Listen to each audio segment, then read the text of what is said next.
سیرش اس کی آنکھوں میں زیادہ دیر نہ دیکھ سکی اور پلکیں جھپکا لی۔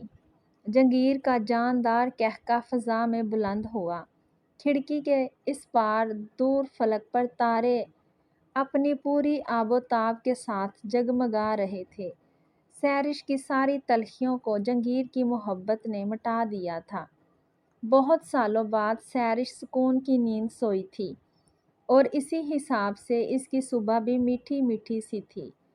ضروری نہیں زندگی صرف درد ہی نہیں دیتی بلکہ ان درد پر مرہم بھی رکھتی ہے، بس اس کو جینے کا حوصلہ ہونا چاہیے۔ بیٹا آج تم دونوں مارکیٹ چلے جاؤ، ولیمہ بھی کرنا ہے یا نہیں؟ بی جان نے جہانگیر کو کہا جو ریموٹ ہاتھ میں لیے چینل سرچ کر رہا تھا۔ بی جان میرا جانا ضروری ہے کیا؟ جہانگیر نے جھنجھلاتے ہوئے پوچھا۔ نہیں بیٹا، دلہا تو مجھے بننا ہے۔ بی جان کی بات پر جہانگیر نے قہقہ لگایا۔ چل جا جلدی سے، اس بچی کو بھی کہیں لے کر نہیں گیا، اسی بہانے بچی کا دل بھی بہل جائے گا۔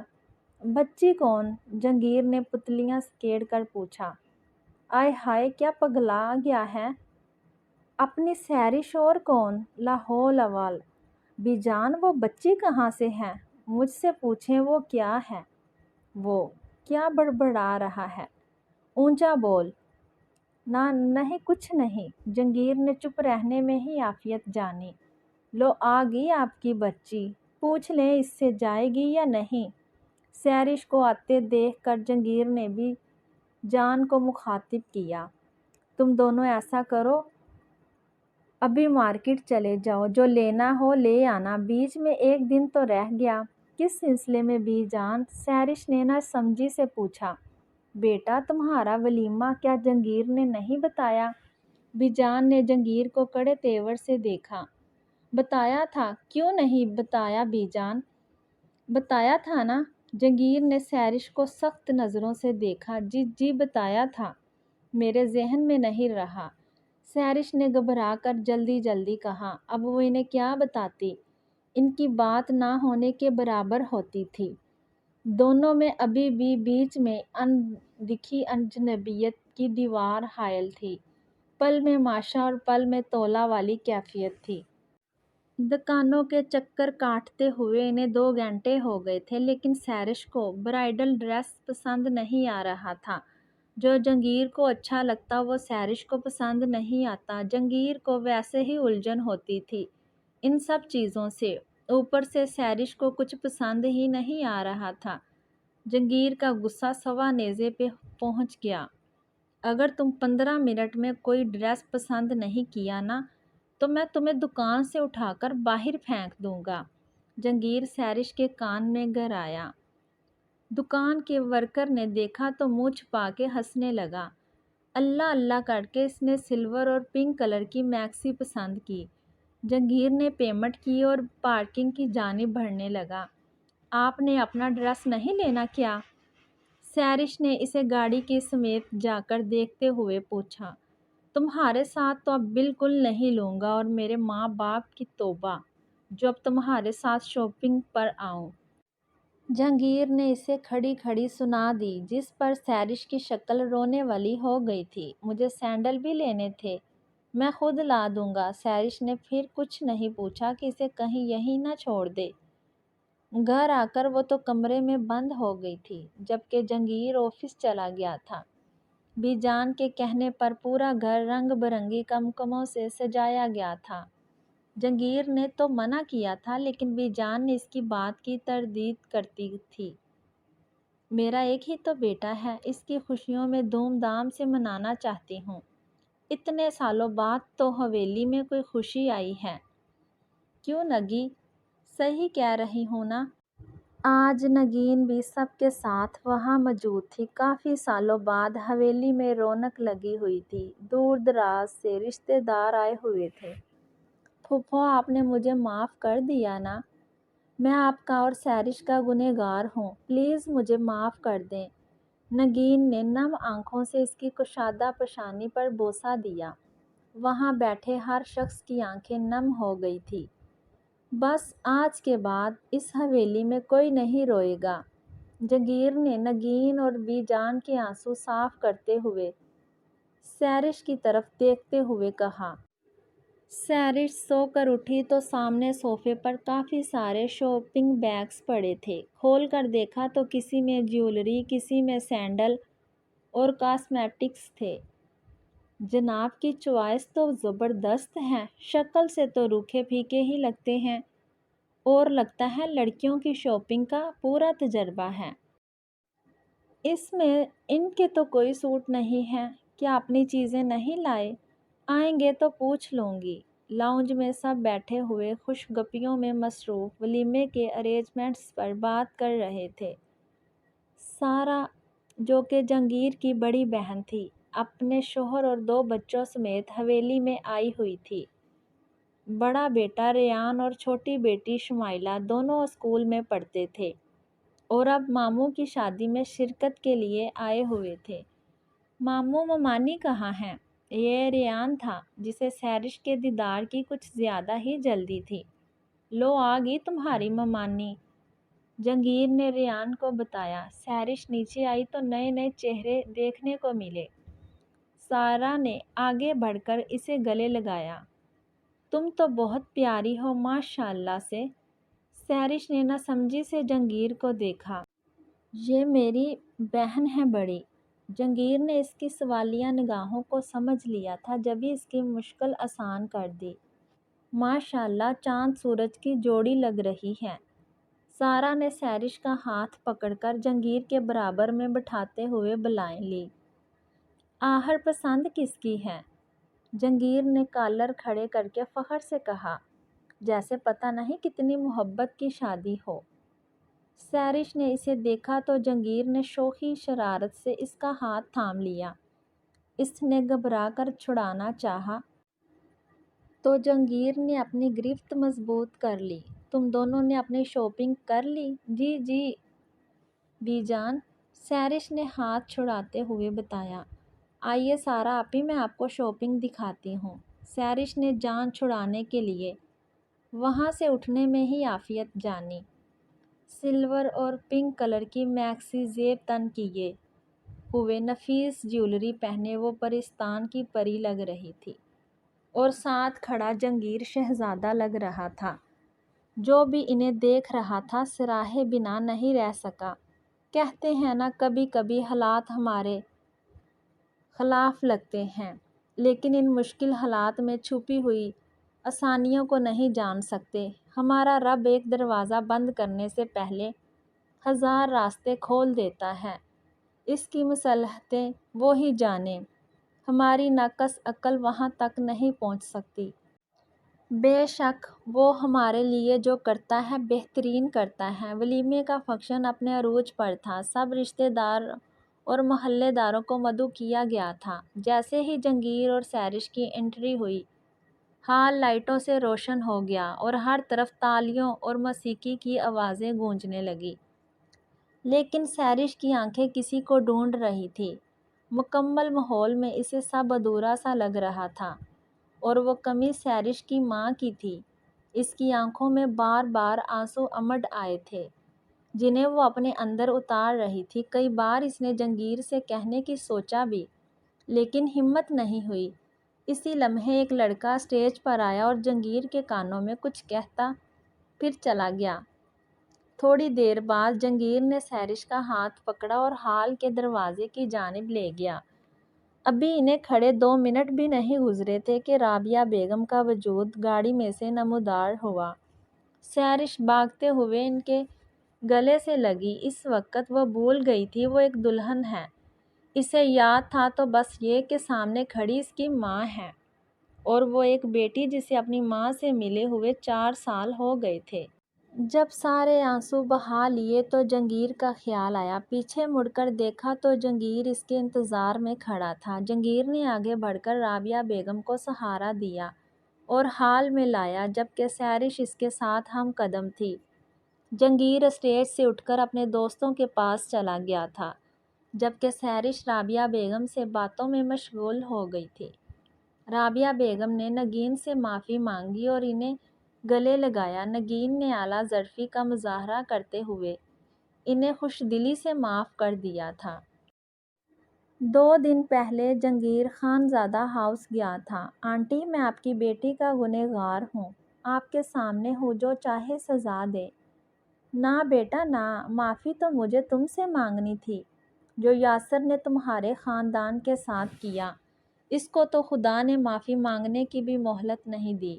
کار ایکسیڈنٹ میں دھجیاں اڑ گئیں، اس کے جسم کو تو کفن بھی نصیب نہیں ہوا۔ میری سیرش کیسی ہے؟ وہ بہت معصوم ہے بیٹا، اسے اس کے باپ کا بدلہ نہ لینا۔ جنگیر کے پاس کہنے کو کچھ نہیں تھا، ندامت اور شرمندگی سے سر جھکتا چلا گیا تھا۔ آنٹی میں سیرش اور اپنے ولیمے کا کارڈ دینے آیا ہوں، آپ آئیں گی نا؟ ہاں بیٹا کیوں نہیں۔ سیرش کی نظروں نے جنگیر کو تلاشا تو جنگیر اپنے آفس کے ورکروں کے ساتھ مصروف تھا، اور وہی لڑکی آج بھی موجود تھی۔ سیرش کے اندر رقابت کی ایک لہر دوڑ گئی، اسے وہ لڑکی ایک آنکھ نہ بھائی، اس کا دل چاہا اس لڑکی کو اٹھا کر باہر پھینک دے۔ کھانے کا دور چلا تو سب کھانا کھانے لگے، جبکہ سیرش کی تو بھوک ہی مر گئی تھی، البتہ جنگیر نے ڈٹ کر کھایا تھا۔ اس کے چہرے پر چمک واضح تھی، جیسے کوئی قارون کا خزانہ اس کے ہاتھ لگا ہو۔ بلیک 2 پیس میں ملبوس بردبار سا مردانہ وجاہت لیے سب سے مبارکباد لے رہا تھا۔ تھوڑی دیر بعد جب سارے مہمان جانے لگے تو جنگیر سیرش کو لے کر گاڑی میں آ بیٹھا۔ سیرش کا موڈ ہنوز خراب ہی تھا، اس نے جنگیر سے کوئی بات نہیں کی۔ جنگیر نے بات کرنا چاہی تو سیرش نے صاف ہری جھنڈی دکھا دی۔ یار آج کے دن تو موڈ اچھا کر لو۔ جنگیر نے صلح جو انداز اپنایا۔ سیرش نے رخ کھڑکی کی طرف کر لیا۔ جنگیر نے ایک ہاتھ سے اسٹیئرنگ سنبھالا اور دوسرے ہاتھ سے اس کا بازو پکڑ کر اس کا رخ اپنی جانب کیا۔ کیا ہوا؟ تھوڑی دیر پہلے تو تمہارا موڈ ٹھیک تھا، اب کیا ہوا ہے؟ جب تک بتاؤ گی نہیں کیسے پتہ چلے گا؟ ہر وقت لال پیلی رہتی ہو۔ جنگیر نے اسے چھیڑ کر بولنے پر اکسایا، اور یہ طریقہ کارآمد ثابت ہوا۔ وہ لڑکی کون تھی؟ سیرش نے کڑے تیوروں سے پوچھا۔ کون لڑکی؟ جنگیر نے نہ سمجھی سے پوچھا۔ وہی جس کے ساتھ آپ ہوتے ہیں تو بتیسی اندر ہی نہیں جاتی، اور وہ محترمہ کافی کلوز لگتی ہیں آپ کے۔ سیرش نے جلے بنے انداز میں پوچھا۔ تم جیلسی ہو رہی ہو؟ او گاڈ، جلتی ہے میری جوتی، سیرش نے منہ ٹیڑھا کر کے کہا۔ جنگیر نے زوردار کہکا لگایا۔ کہیں تمہیں مجھ سے محبت تو نہیں ہو گئی؟ سیرش نے اب کے کوئی جواب نہیں دیا۔ جنگیر نے سیرش کا ہاتھ پکڑا۔ یار وہ صرف میری کولیگ ہے، اور اس کا انداز ہی ایسا ہے بات کرنے کا۔ تم خام خواہ خفا ہو رہی ہو۔ جنگیر نے اب اور تنگ کرنے کا ارادہ ترک کر دیا۔ سیرش نے گاڑی سنسان رستوں پر جاتی ہوئی دیکھی تو پریشان ہو گئی۔ یہ کہاں جا رہے ہیں؟ یہ گھر کا راستہ تو نہیں ہے۔ کیا تمہیں مجھ پر بھروسہ نہیں ہے؟ آپ کو کیا لگتا ہے جن حالات میں آپ مجھے لے کر آئے تھے، کیا مجھے بھروسہ کرنا چاہیے؟ سیرش کی بات پر جنگیر نے اپنے دونوں ہونٹ بیچ لیے۔ اسے تکلیف ہوئی تھی سیرش کے جواب پر۔